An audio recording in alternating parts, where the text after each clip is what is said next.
আসসালামু আলাইকুম। আশা করি সবাই ভালো আছেন। আদা নিয়ে আর কি কথা বলবো। বর্তমান আদার এই অবস্থা, কারণ আদার দাম এই 200 টাকা ছিল পাইকারি বা খুচরা এরকম 220 ছিল। এখন আবার 80 টাকা 100 টাকা পাইকারি বা খুচরা এরকমই প্রায় একই রেটের কাছাকাছি বিক্রি হচ্ছে। এই আদা নিয়ে আসলে কথা বলতে আর মনে চায় না, যেহেতু 2025 সালের 26 সালে আদাটা হারভেস্ট করবো, মানে উঠাবো আর কি। তারপরে আপনাদের সঙ্গে একটু শেয়ার করি, দেখাই কি অবস্থা। এবছর একটু যত্নটা এর আগে আমি বলেছি একটু কম নিয়েছিলাম, এই জন্য একটু ফলন মনে হচ্ছে অনেকটাই কম হবে, মনে হয় অর্ধেক হবে আর কি, 50% হবে। তারপরেও দেখা যাক আল্লাহর রহমতে কতটুকু ফলন হয় সেটা আপনাদের দেখাবো। তার চেয়ে বড় কথা, আসলে আদাটার দাম কমাতে অনেক ভালো হয়েছে। যারা মানে আদা যাদের বেশি খেতে লাগে তাদের জন্য একটু ভালোই হয়েছে, যেহেতু 80 টাকা 100 টাকা কেজিতে পাওয়া যাচ্ছে। যে আদা ছিল 300 টাকা, 350 400 বেশ দাম ছিল। আল্লাহর রহমতে দাম কমেছে, খুশি হয়েছি। কিন্তু কৃষকের আসলে একটা ফসল করে যদি কিছু লাভ না হয়, তাহলে কৃষক তো সামনে আর ফসল এসব করবে না। যে ফসলে মানুষ মানে লাভ না করতে পারে, আসলে করে না, তো পরবর্তীতে রোপণ করবে না, সে ফসলটা করবে না। যাই হোক, আর একটু দাম পেলে হয়তো কিছুটা, হয়তো 150 টাকা কেজিও, যদি 200 টাকা কেজিও পাইকারি বিক্রি করতে পারতো বা 150 করতে পারলে হয়তো অনেকজন হয়তো সন্তুষ্ট হইতো, আমি সন্তুষ্ট হইতাম অন্তত। কিন্তু এই 80 টাকা কেজি বিক্রি করে আপনার ওটা খরচই হয়ে যায়।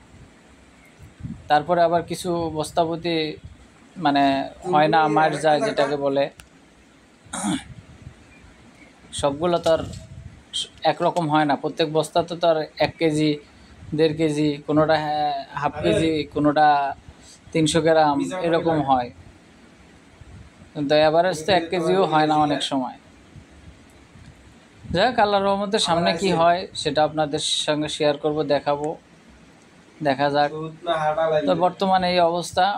এখনও কোনো, এবার বিশ্বাস করবেন কিনা জানি না দর্শক, মানে কোনো আমি কীটনাশক ছত্রাকনাশক বা একটু জৈব সার দিতে হয়, এবার রাসায়নিক সার তো দিই নাই, ওই শুরুতেই যা দিয়ে রোপণ করেছিলাম সেগুলোই। এই অবস্থায় বর্তমানে তাও হয়েছে, কিন্তু গতবারের চেয়ে আপনার 50% অর্ধেক হয়েছে। কারণ এর 2024 সালেরও আমার আদার দেখেছিলেন অনেক ভালো ছিল।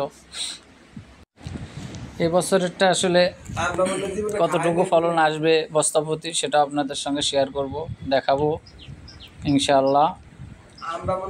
আগামীতে দোয়া করবেন। এই জায়গাটা তো ফাঁকা রাখবো না, কি করা যায় দেখি, ভাবতেছি হয়তো পেঁপে দেওয়ার চিন্তা ভাবনা করতেছি, যে পেঁপের বাগান করব।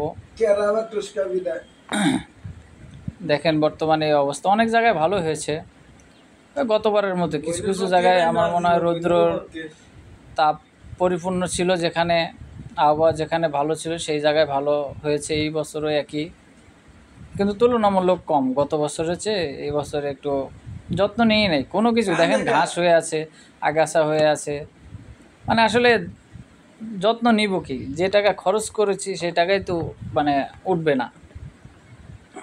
এই জন্য আল্লাহর উপর ছেড়ে দিয়েছে, যা আল্লাহ যতটুকু দেয় ওটা উঠে, যদি কোনো রকম খরচ উঠে। আবার দাম কেমন থাকবে 26 সালে তো এগুলো বিক্রি হবে, এর আগে তো আর হবে না। দেখা যাক আল্লাহর রহমতে কী অবস্থা, তাও তো দেখাবো। আর আগামীতে পেঁপে আদা দিতে চাচ্ছিলাম না, হয়তো অল্প কিছু করে পেঁপে করব, দেখা যাক, সেটাও আপনাদের সঙ্গে শেয়ার করব, দেখা যাক দর্শক।